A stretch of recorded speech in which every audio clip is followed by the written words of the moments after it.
Hello friends. आज हम बात करेंगे कोलिगेटिव प्रॉपर्टी की लास्ट प्रॉपर्टी ऑस्मोटिक प्रेशर की। ऑस्मोटिक प्रेशर को हम पाई के द्वारा डिनोट करते हैं।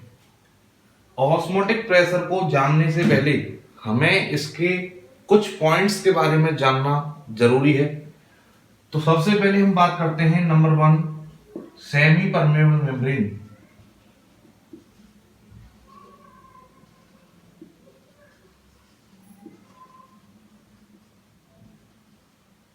सेमी परमेबल मेम्ब्रेन, इसको हिंदी में बोलते हैं अर्ध पारगम्य झिल्ली। अर्ध पारगम्य झिल्ली या सेमी परमेबल मेम्ब्रेन, इसके नाम से ही पता लग रहा है कि कुछ चीजों को तो ये क्या करेगी, अपने अंदर से परमिट कर देगी। सेमी का मतलब होता है कुछ चीजों को, परमेबल मतलब परमिट करेगी, और मेम्ब्रेन का मतलब होता है झिल्ली। तो अर्ध पारगम्य झिल्ली वह झिल्ली होती है जो अपने अंदर से कुछ मॉलिक्यूल्स पार्टिकल्स को तो अलाउ करती है और कुछ को अलाउ नहीं करती। ऐसी मेम्ब्रेन सेमी परमेबल मेम्ब्रेन कहलाती हैं। मैं एक एग्जाम्पल के रूप में बात करता हूं। तो जो हम घर पर चाय बनाते हैं, चाय बनाते समय जो हम चाय को छानने के लिए छलनी का यूज करते हैं, जो छलनी होती है उसमें क्या करते हैं, चाय डालते हैं तो चाय पत्ती ऊपर अटक जाती है और चाय उसमें से नीचे निकल जाती है।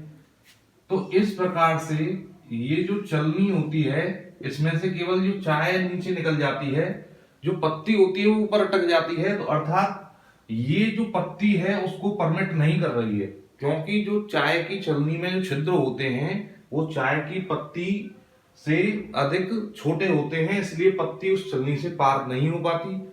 इसी प्रकार से दूसरा एग्जाम्पल जो है, मानव की जो स्किन होती है या जो त्वचा है उसमें जो छिद्र होते हैं वो भी एक सेमी परमेबल मेम्ब्रेन की तरह ही कार्य करता है, क्योंकि इसमें से जो स्वेट होता है, पसीना होता है, वो तो बाहर आ जाता है, लेकिन जो ब्लड होता है वो बाहर नहीं निकल पाता। तो ये भी क्या है, मानव की जो त्वचा है वो भी सेमी परमेबल मेम्ब्रेन अर्थात अर्ध पारगम्य झिल्ली का ही उदाहरण है। तो मैं यहां बात कर लेता हूं, मैं एक सिस्टम लेता हूं, इस सिस्टम में मैं बीच में लगा लेता हूं सेमी परमेबल मेम्ब्रेन। ये मान लीजिए सेमी परमेबल मेम्ब्रेन है, SPM सेमी परमेबल मेम्ब्रेन। और मैं इस कंटेनर के इस वाले हिस्से में, आधे हिस्से में भर लेता हूं सॉल्वेंट। ये है आपका H2O, या ऐसा हम कह सकते हैं pure solvent.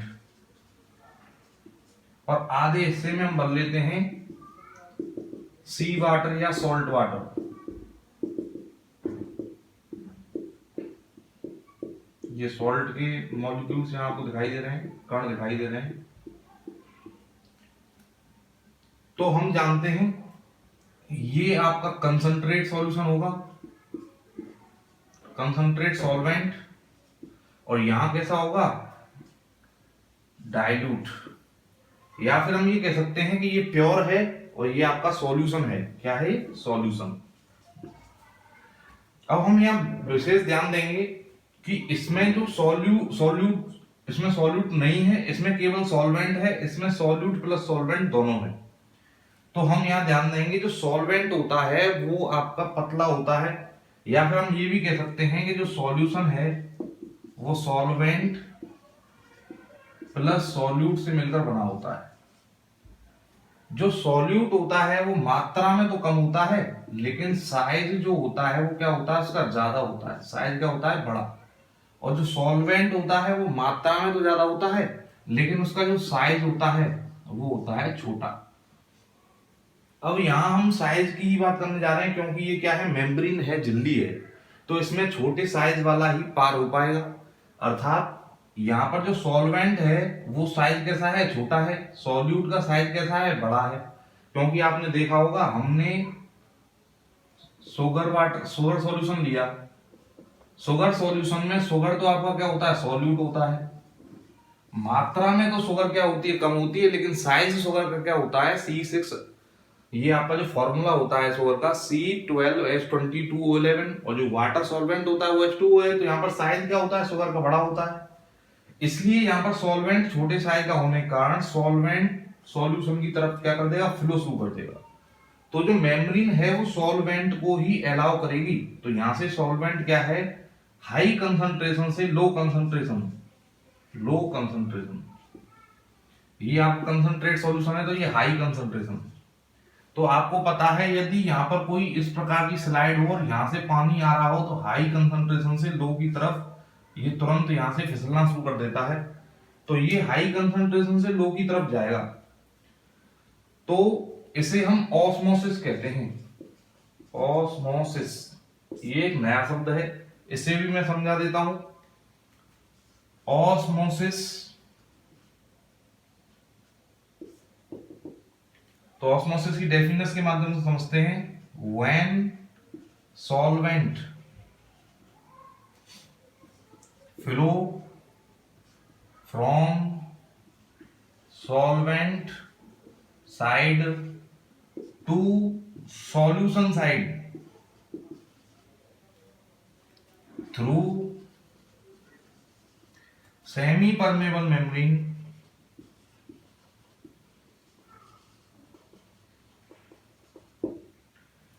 is known as osmosis।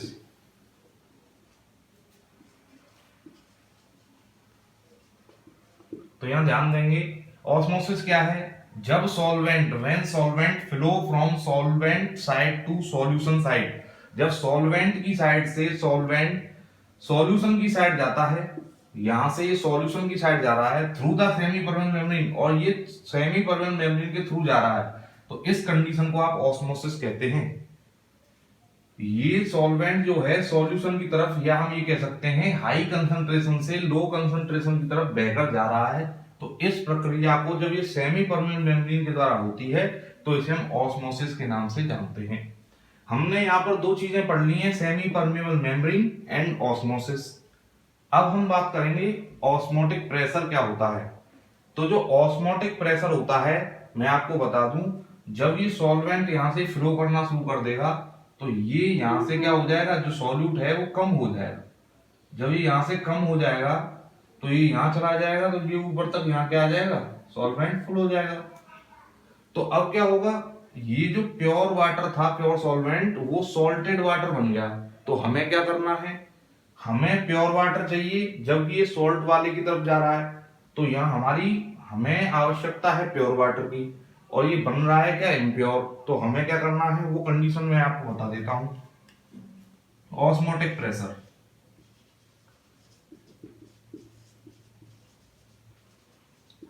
Osmotic pressure क्या होता है इसे हम देख लेते हैं। When pressure is applied on solution side, then the process of osmosis stop। The pressure applied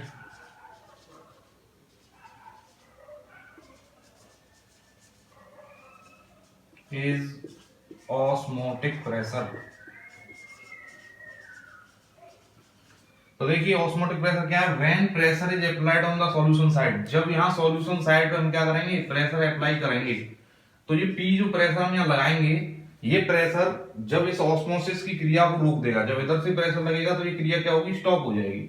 तो जब ये ऑस्मो जो प्रेशर हम लगा रहे हैं वो क्या करेगा, इस ऑस्मोसिस की प्रक्रिया को रोक देगा, तो वो प्रेशर जो ऑस्मोसिस की प्रक्रिया को रोक दे उसे हम ऑस्मोटिक प्रेशर के नाम से जानते हैं, और इस प्रेशर को ही हम पाई के द्वारा डिनोट करते हैं।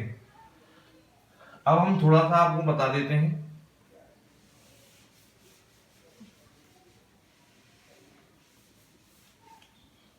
जब हमें प्योर वाटर की आवश्यकता है और ये आपका इम्प्योर होता जा रहा है क्योंकि यहाँ पर ऑस्मोसिस के थ्रू इसमें सॉल्वेंट एंट्री कर रहा है, तो हम क्या करेंगे, यहाँ पर प्रेशर जो हमने अभी लगाया था P, जब हम इस प्रेशर को लगाते हैं और वो प्रेशर इस ऑस्मोसिस को रोक देता है तो उसे हम कहते हैं ऑस्मोटिक प्रेशर।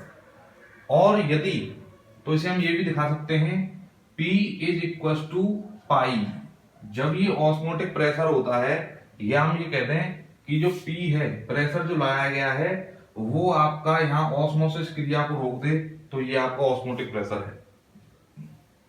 अब हम देखें, यदि एक कंडीशन में लेकर चलता हूं, यहां पर अभी मैं बात करूंगा रिवर्स ऑस्मोसिस। किसकी बात करूंगा? Reverse osmosis. तो ये रिवर्स ऑस्मोसिस क्या होती है? अभी हमने पढ़ा था ऑस्मोसिस, अब हम बात करेंगे रिवर्स ऑस्मोसिस की। तो जो रिवर्स ऑस्मोसिस होती है वो ऑस्मोसिस की उल्टी होती है, क्योंकि नाम से ही पता चल रहा है रिवर्स ऑस्मोसिस मतलब ऑस्मोसिस की उल्टी। तो इस प्रक्रिया में क्या होगा, इसमें हम प्रेशर ज्यादा कर देंगे, और जब प्रेशर हम ज्यादा करेंगे तो ये सॉल्वेंट वापस इधर आने लगेगा, तो ये आपको शुद्ध वाटर यहाँ से प्राप्त होने लगेगा, और इस प्रक्रिया को हम रिवर्स ऑस्मोसिस के नाम से जानते हैं। तो रिवर्स ऑस्मोसिस क्या होती है? जब आपका प्रेशर जो हम लगा रहे हैं वो ग्रेटर देन पाई है, ऑस्मोटिक प्रेशर से जब ज्यादा प्रेशर लगता है, और जो ऑस्मोसिस की जो प्रक्रिया होती है वो बदलकर दोबारा चेंज हो जाती है, मतलब इधर जा रहा था जो सॉल्वेंट वो इधर आने लगता है, तो इसे हम कहते हैं रिवर्स ऑस्मोसिस। और इसी को हम आरओ सिस्टम कहते हैं, जो घरों में वाटर प्यूरिफाई के रूप में यूज किया जाता है। अब हम थोड़ा सा इस पाई का न्यूमेरिकल पोर्शन हम देख लेते हैं। How to find the value of pi. तो हम जानते हैं कि जो पाई होता है, पाई ये ऑस्मोटिक प्रेशर है, और हमने 11th क्लास में पढ़ा होगा PV इक्वल टू nRT। ये गैस इक्वेशन होती है, आइडियल गैस इक्वेशन, इसे सब जानते हैं। यहां जो P होता है ये होता है प्रेशर, और आज हम पढ़ रहे हैं ऑस्मोटिक प्रेशर, तो हम इसी इक्वेशन को यहां बदल देते हैं, तो ये हो जाएगा pi V equal to nRT। Pi is osmotic pressure.